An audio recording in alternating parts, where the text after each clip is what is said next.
do you make the same commitment that you will absolutely, sir, that you will absolutely accept the result of this election? I will look at it at the time. I'm not looking at anything now. I'll look at it at the time. One of the prides of this country is the peaceful transition of power, and that no matter how hard fought a campaign is, that at the end of the campaign, that the loser concedes to the winner. Are you saying you're not prepared now to commit to that principle? What I'm saying is that I will tell you at the time. I'll keep you in suspense. That was the really big moment from last night's debate that everyone is still talking about and will for years. But there were other overshadowed, very noteworthy exchanges throughout the evening that should get their due. So, for instance, there were times when Donald Trump displayed a rare calmness, composure, and policy-focused presence, as John suggested earlier, that offered a stark contrast to his more typical off-message remarks throughout the evening. We need a Supreme Court that, in my opinion, is going to uphold the Second Amendment and all amendments, but the Second Amendment. The justices that I'm going to appoint will be pro-life. They will have a conservative bent. They will be protecting the Second Amendment. They are great scholars in all cases, and they're people of tremendous respect. They will interpret the Constitution the way the founders wanted it interpreted.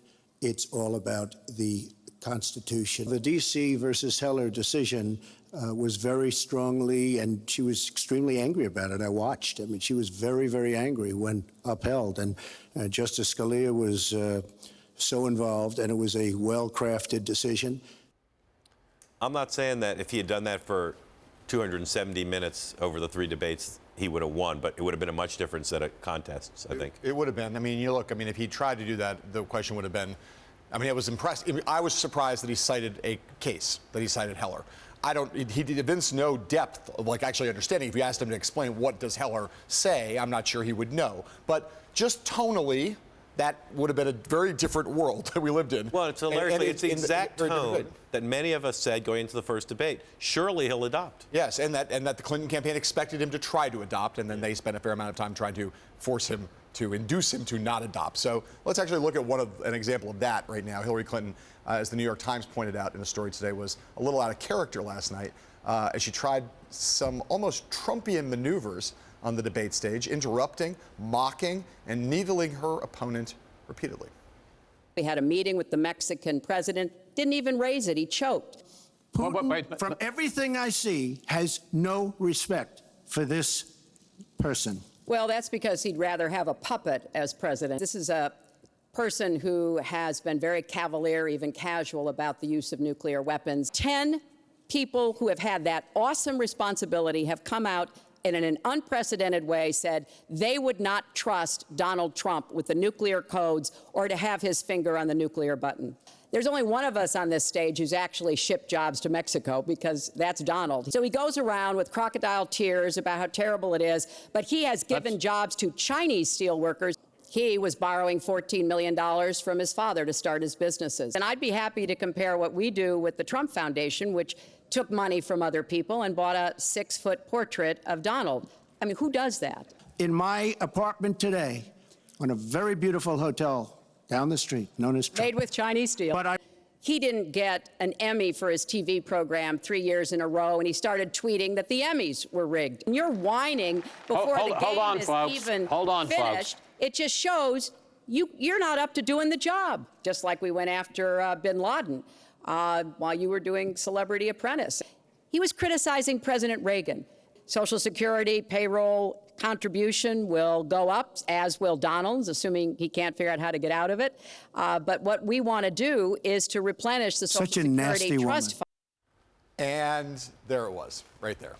The barb fest, there were a lot of those barbs. Some Trump responded to, some did not. But then last one you saw, I think, in a kind of crystallized moment, like that's the kind of thing she did for 3 debates. But at that moment last night, it's like that is it in a nutshell. I praised Hillary Clinton's debate prep team before. Many of the people who worked with Barack Obama, they clearly learned how to work with her, to feed her things that she would, in her gut, in her heart, feel criticism of Obama, of Trump, with pre-written lines that she was comfortable delivering in her own voice, with her own attitude. Very smart. And with a sense of almost, at least last night, with a sense of almost joy. Yeah. She was enjoying herself doing that. She prepared hard, and they gave her a lot of good options, and she picked the right ones, clearly. All right. Clinton also overtly sidestepped some tough questions from the moderator, Fox News' Chris Wallace. And she did it in a way that many people, her skeptics and foes, have noticed. We've learned from the WikiLeaks that you said this, and I want to quote, "My dream is a hemispheric common market with open trade and open borders." Well, if you went on to read the rest of the sentence, I was talking about energy, an electric grid, an energy system that crosses borders. I actually think the most important question of this evening, Chris, is finally, will Donald Trump admit and condemn that the Russians are doing this? Why isn't what happened and what went on between you and the Clinton Foundation, why isn't it what Mr. Trump calls pay to play? Well, everything I did as Secretary of State was in furtherance of our country's interests and our values. The State Department has said that. I think that's been proven. But I am happy. In fact, I'm thrilled to talk about the Clinton Foundation because it is a world-renowned charity. The Clinton Foundation made it possible for 11 million people around the world with HIV/AIDS to afford treatment, and that's about half of all the people in the world who are getting treatment. In partnership with the American Health Association, we have made environments in schools healthier for kids, Secretary including Clinton, healthier lunches. respectfully, this is an open discussion. Well, it is an open discussion. I understand, and the specific question went to pay for play. Do you want to talk about that?